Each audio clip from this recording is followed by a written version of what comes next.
Baik, bismillahirrahmanirrahim. Assalamualaikum warahmatullahi wabarakatuh. Perkenalkan, nama saya TH2 Risyonala Putri dengan NIM 860224411 dari Prodi PGSD semester 7. Nah, di sini saya akan mempraktekkan tentang simbiosis yang ada di lingkungan sekitar kita. Nah, kali ini yang kita bahas pertama adalah pengertian simbiosis. Kemudian yang kedua, simbiosis mutualisme, simbiosis komensalisme, simbiosis parasitisme, dan kesimpulan, kemudian penutup. Baik, yang pertama kita bahas adalah pengertian simbiosis. Jadi, simbiosis adalah hubungan erat antara makhluk hidup berbeda jenis. Nah, di sini macam-macam simbiosis ada 3, yaitu simbiosis mutualisme, simbiosis komensalisme, dan simbiosis parasitisme. Nah, yang pertama kita bahas adalah simbiosis mutualisme. Simbiosis mutualisme ini yaitu hubungan antara dua jenis makhluk hidup yang berbeda di mana kedua makhluk hidup tersebut saling dapat keuntungan. Jadi dapat disingkat sama-sama senang atau sama-sama untung. Nah, contohnya seperti serangga dan bunga, kerbau dan burung jalak, bakteri, E. coli dan manusia, jamur dan ganggang, dan terakhir cacing tanah dan tumbuhan. Yang saya temukan di lingkungan sekitar saya yaitu serangga dan bunga, di mana serangga dan bunga ini adalah simbiosis mutualisme karena serangga membutuhkan nektar sebagai sumber makanan serta bunga membutuhkan serangga untuk membantu memindahkan serbuk sari ke kepala putik. Jadi itulah mengapa serangga dan bunga menjadi sama-sama saling menguntungkan. Yang kedua yaitu simbiosis komensalisme. Simbiosis komensalisme ini hubungan antara dua jenis makhluk hidup yang berbeda, di mana satu makhluk hidup diuntungkan dan makhluk hidup yang lainnya tidak diuntungkan atau tidak dirugikan. Jadi intinya simbiosis komensalisme ini satu senang, satu biasa saja.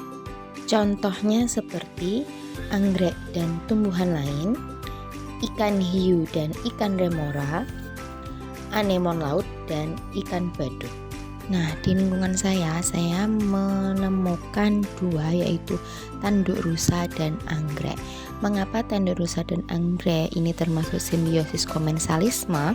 Karena anggrek dan tanduk rusa membutuhkan tempat hidup yang terjangkau dengan sinar matahari yang membantu mereka untuk berfotosintesis. Nah, tumbuhan yang ditumpangi tidak dirugikan karena anggrek dan paku-pakuan ini dapat melakukan fotosintesis sendiri untuk mendapatkan makanannya. Yang terakhir atau yang ketiga yaitu simbiosis parasitisme. Nah, simbiosis parasitisme ini adalah hubungan antara dua jenis makhluk hidup yang berbeda, di mana makhluk hidup yang satu mendapat keuntungan, yang satunya lagi mendapat kerugian. Nah, contohnya adalah tumbuhan tali putri dan inang, benalu dan tumbuhan inang, kerbau dan kutu. Di lingkungan sekitar saya menemukan 3, yaitu tumbuhan tali putri dan inang, melate dan tumbuhan inang, kemudian kucing dan kutu. Nah, mengapa mereka termasuk simbiosis parasitisme? Karena yang satu untung dan satu rugi. Kita bahas dari pertama yaitu tumbuhan tali putri dan inang. Nah, di sini tali putri adalah yang untung, inang yang dirugikan karena tali putri menyerap makanan yang dibuat dari inang. Kemudian melatih dan tumbuhan inang. Melatih ini termasuk salah satu tumbuhan parasit yang tidak bisa membuat makanan sendiri. Kemudian yang terakhir adalah kucing dan kutu. Nah, di sini yang diuntungkan adalah kutu, yang dirugikan adalah kucing. Di sini yang diuntungkan adalah kutu karena memperoleh makanan berupa darah yang dihisap dari kucing. Sebaliknya, kucing dirugikan karena darahnya dihisap oleh kutu tersebut, serta kucing merasa gatal. Jadi kesimpulannya adalah hasil pengamatan yang saya temukan di lingkungan sekitar saya. Yang pertama, simbiosis mutualisme, yaitu serangga dan bunga.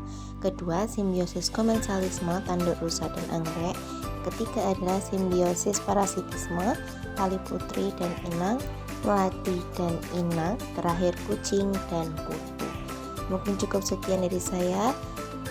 Assalamualaikum warahmatullahi wabarakatuh.